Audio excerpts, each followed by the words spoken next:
விநாயகர் சதுர்த்தி என்றாலே வீட்டில் விநாயகருக்கு பிடித்தமான அனைத்து பொருட்களையும் வைத்து வழிபடுவர். அதிலும் முக்கியமாக விநாயகர் சதுர்த்தி அன்று விதவிதமான கொழுக்கட்டைகள் செய்து வழிபடுவார்கள்.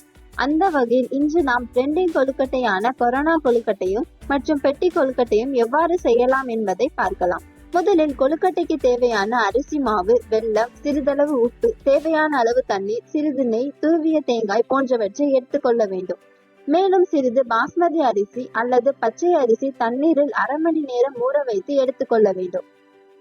முதலில் அரிசி மாவுடன் சிறிது உப்பு, நெய் சேர்த்து சுடுதண்ணீரை ஊற்றி நன்றாக பிசைந்து கொழுக்கட்டை பிடிக்க தேவையான மாவை தயார் செய்து வைத்துக் கொள்ள வேண்டும்.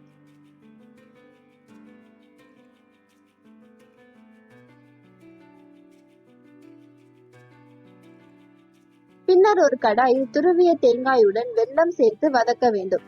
தேங்காய் வதங்கியதும் அதனுடன் சிறிது ஏலக்காய் மற்றும் நெய் சேர்த்து கொள்ளவும். மேலும் உங்களுக்கு பிடித்தமான வகையில் நொறுக்கிய வேர்க்கடலை நட் சேர்த்து கொள்ளலாம். பூரணம் ரெடியானதும் கொழுக்கட்டை மாவை உருண்டை பிடித்து அதை தட்டையாக்கி அதில் உள்ளே அந்த பூரணத்தை வைத்த பிறகு அதனை உருண்டையாக்கி வைத்துக் கொள்ள வேண்டும்.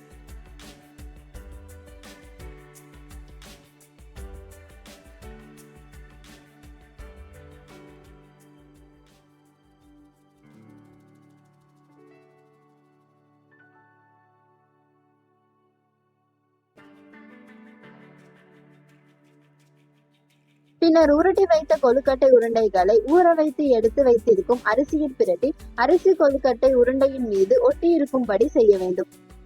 சுற்றிலும் அரிசி ஒட்டி இருக்கும் இந்த கொழுக்கட்டை உருண்டைகளை நன்கு ஆவியில் வேக வைத்து எடுத்தால் சுவையான சூப்பரான ட்ரெண்டிங் கொரோனா கொழுக்கட்டை தயார்.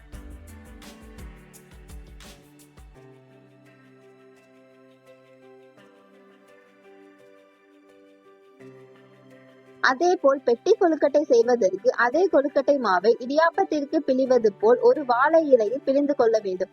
பின்னர் அந்த இடியாப்பத்திற்கு நடுவில் அந்த பூரணத்தை வைத்து அதனை மடக்கி வைத்து ஆவியில் வேக வைக்க வேண்டும். நன்கு வெந்த பின்னர் எடுத்து பார்த்தால் 2 இடியாப்பத்திற்கு நடுவில் சுவையான பூரணத்துடன் பெட்டி கொழுக்கட்டை தயாராகி இருக்கும். முன்பு இந்த கொழுக்கட்டையை மூங்கில் பெட்டிக்குள் வைத்து அவிப்பார்களாம். அதனால்தான் இந்த கொழுக்கட்டை பெயரும் பெட்டி கொழுக்கட்டை என்று அழைக்கப்படுகிறதாம். அப்புறம் என்ன, இந்த விநாயகர் சதுர்த்திக்கு வீட்டில் வழக்கமாக இருக்கிற மாதிரி இல்லாமல் இந்த முறை புதுசா சோசியல் மீடியாவில் ட்ரெண்டிங்காக இருக்கும் இந்த கொரோனா கொழுக்கட்டை, பெட்டி கொழுக்கட்டைகளை செஞ்சு வீட்டில் இருக்கிற சுட்டி குழந்தைகளை குஷிப்படுத்துங்க.